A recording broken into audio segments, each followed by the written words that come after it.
ایک مالدار تاجر مسجد میں بیٹھا تھا اور قریب ہی ایک فقیر دعا مانگ رہا تھا، یا اللہ، آج میں اس طرح کا کھانا اور اس قسم کا حلوہ کھانا چاہتا ہوں۔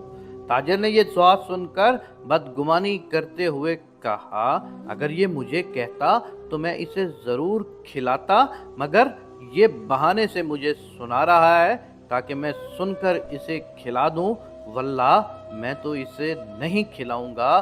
وہ فقیر دعا سے فارغ ہو کر ایک کونے میں سو گیا۔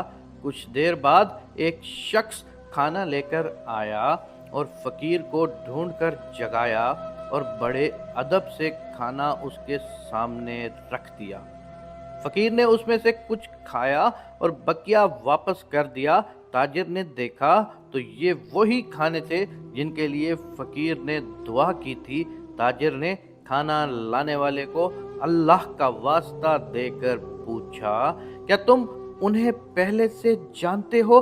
جواب ملا، ہرگز نہیں، میں ایک مزدور ہوں، میری زوجہ اور بیٹی سال بھر سے ان کھانوں کی خواہش رکھتی تھی مگر مہیا نہیں ہو پاتے تھے۔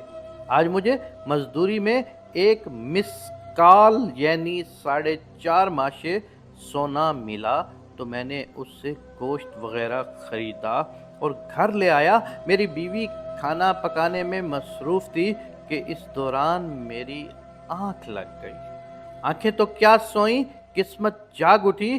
مجھے خواب آیا کہ آج تمہارے علاقے میں ایک مسافر آیا ہوا ہے، اس کا قیام مسجد میں ہے، جو کھانے تم نے اپنے بیوی بچوں کے لیے تیار کروائے ہیں ان کھانوں کی اسے بھی خواہش ہے، اس کے پاس لے جاؤ، وہ اپنی خواہش کے مطابق کھا کر واپس کر دے گا۔ نیند سے اٹھ کر میں نے حکم کی تعمیل کی جس کو تم نے بھی دیکھا۔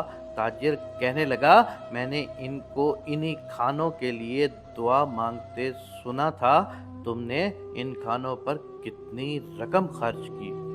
اس شخص نے جواب دیا، مسکال بھر سونا۔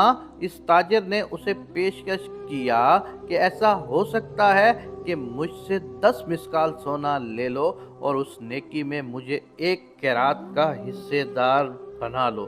اس شخص نے کہا، یہ ناممکن ہے۔ تاجر نے کہا، اچھا میں تجھے 20 مسکال سونا دیتا ہوں۔ وہ شخص انکار کرتا رہا حتیٰ کہ اس تاجر نے سونے کی مقدار بڑھا کر 50 پھر 100 مسکال کر دی، مگر وہ شخص اپنے انکار پر ڈٹا رہا اور کہنے لگا، واللہ اگر تو اس کے بدلے ساری دنیا کی دولت بھی دے دے پھر بھی میں اسے فروخت نہیں کروں گا۔ تمہاری قسمت میں یہ چیز ہوتی تو تم مجھ سے پہل کر سکتے تھے، لیکن اللہ تعالیٰ اپنی رحمت کے تحت خاص کرتا ہے، جسے چاہے وہ اپنی رحمت عطا کرتا ہے اور جسے چاہے وہ اس سے محروم کر دیتا ہے۔ اللہ کی یہ دی ہوئی رحمت کو میں کسی ایک دنیاوی چیز پر یا کسی پوری دنیا کے اوپر بھی بیچ نہیں سکتا، کیونکہ یہ اللہ کے کرم کے فیصلے ہیں، یہ اسی ذات کے فیصلے ہیں اور مجھے اس ذات کے انصاف پر پورا یقین ہے۔ میں اپنے رب تعالیٰ سے یہ دعا کرتا ہوں کہ جتنے بھی لوگ دیکھنے والے ہیں ہم سب کو اللہ کی راہ میں نیکی کرنے والا بنا لے، آمین یا رب العالمین۔